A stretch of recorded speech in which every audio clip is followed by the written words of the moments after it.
I had a really good video recording last night for a great video journal. Parts of that were edited by Signals. They have been a right pain in my ass, and the fundamental message of the video was adjusted. So what I've done is I've cut out the part which I know was adjusted because I've worked with these fuckers. I'm a whistleblower. I talk about my colleague David McBride, who's my comrade in this, and we are going through this together. And we are addressing some pretty significant cultural problems in defence. So just remember, the message here is I'm doing okay. I'm in a shit situation because I'm being abused. I want my freedom. I don't want to have any form of healthcare professional or policing authority over me. I want them to fuck off. I want all aspects of the government, with the exception of the parliament, to fuck off. And the Senate is part of that as well. Happy with them. I really have had enough of the abuse I've had from authorities, and I need them to fuck off. And the reason I can't get on with my life is because I'm being abused by them. Without any ado, here's my wonderful rant. It was such a perfect cut. I'm so frustrated that they fucked with it. But what can you do? What can you do? Have a good day, everyone. Everyone, your boy Matt. I think you're making a genre of video which is just called Bitch and Moans, right? But I think it would just make things too complex to keep track of. So let's call this, we'll just make this one. Maybe it's just a one-off. Look,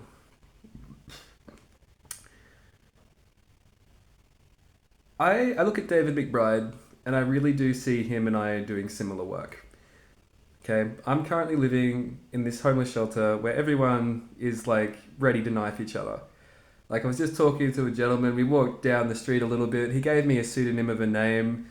I interrupted him talking to one of his friends and I was just being really nice, just hey guys, how you doing? Oh, you locked out? It was oh no.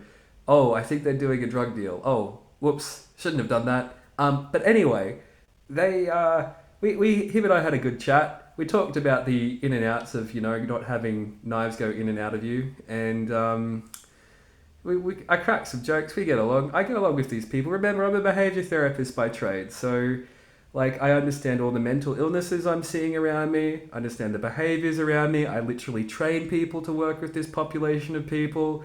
So really, this is just me in my natural habitat. I am so chill here, man. Look, I carry a knife sometimes, but that's just in case. It's more like having a teddy bear because it's very unlikely I'm going to need to use it. And my biggest strategy is that I just don't interact with many people, and then there's less opportunities for things to escalate because there's no interaction, there's no contact. It's this place is only a prison if you stay here, and I spend most of my days away from here. I just come into my room to sleep at night, and that's it. I've made some friends here. When I see people out in the city, that's when I chill with them. But when they're around here, I usually try to keep my distance unless it's at the mess hall. And that's how I tactfully avoid conflicts, because it's the same population. Most of a large section of the people here have come from prison. I get to look at all the different demographics. I've got a friend here who's got a whole heap of face tattoos. He's a lot of fun. What I found is that the old guys with face tattoos, they're chill. Okay, it's the young guys with face tattoos. That's where you go oh, okay, this guy might feel like he's got something to prove. Be nice to them. I'm always nice, but I think when you're a young person who has face tattoos, you might be trying to intimidate people. While the older guys, they're oh yeah, this is just from my lifestyle, and I think they look sick, and I did this when I was a kid because I wanted to designate myself as part of a culture, and now it's stuck.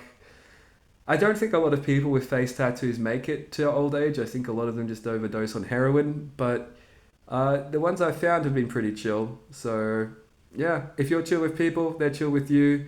The way that gang violence works in Australia is different from the United States. Gangs here are a lot more I don't know, I'd say passive. They have their divides. Like if you don't interact with their world, they won't interact with your world. And for the most part, that's how it works. Of course, if you're in an industry such as the tobacco industry and you've got a legitimate tobacco shop, they might try. There's this issue at the moment in Australia because we've got a large amount of illegal tobacco. That the people who are engaged in organised crime with the tobacco trade, they move in and they're starting to take on legitimate tobacco businesses. But that's mostly an exception to the rule. For the most part, if you don't fuck with the underworld, they don't fuck with you. Um, of course, there's going to be a whole heap of exceptions to that. If you're in a place where you can't remove yourself from them, that's more difficult. I don't have a family here. I've just got my bed. I just sleep in my bed and then I fuck off.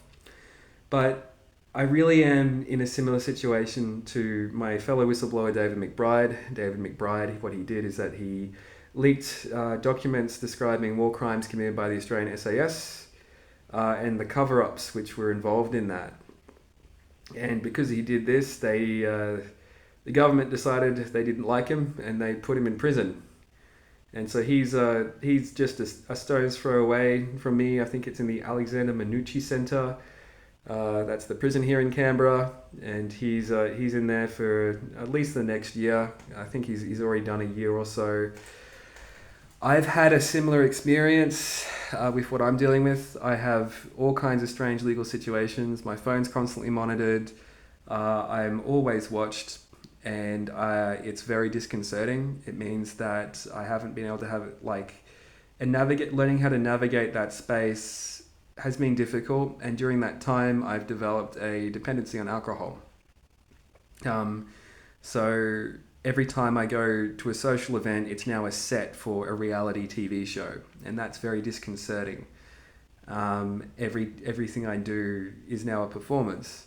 It's not possible to pull yourself up by your bootstraps when you're in this situation. I've had so much police harassment that my routines and how I behave has been developed entirely around identifying undercover police, being able to deal with them when they're here. I've become very adept at work at getting rid of the fuckers and just getting on with my life in a very protective way. That's been my entire priority during this time.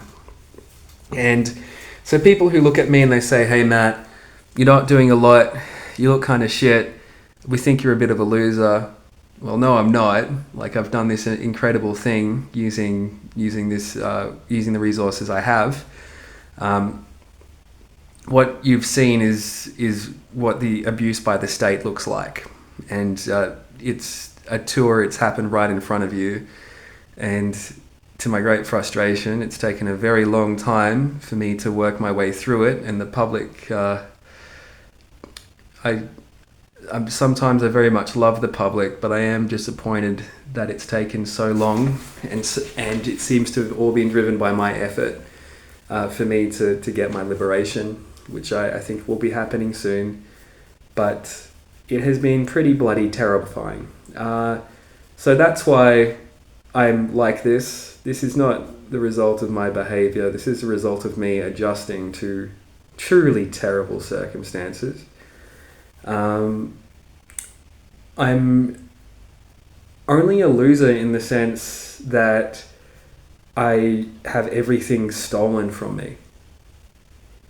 And that's the place I've been in. So that's the rant. Have a good evening. I'll finish off my beers and tomorrow morning I'll upload this video.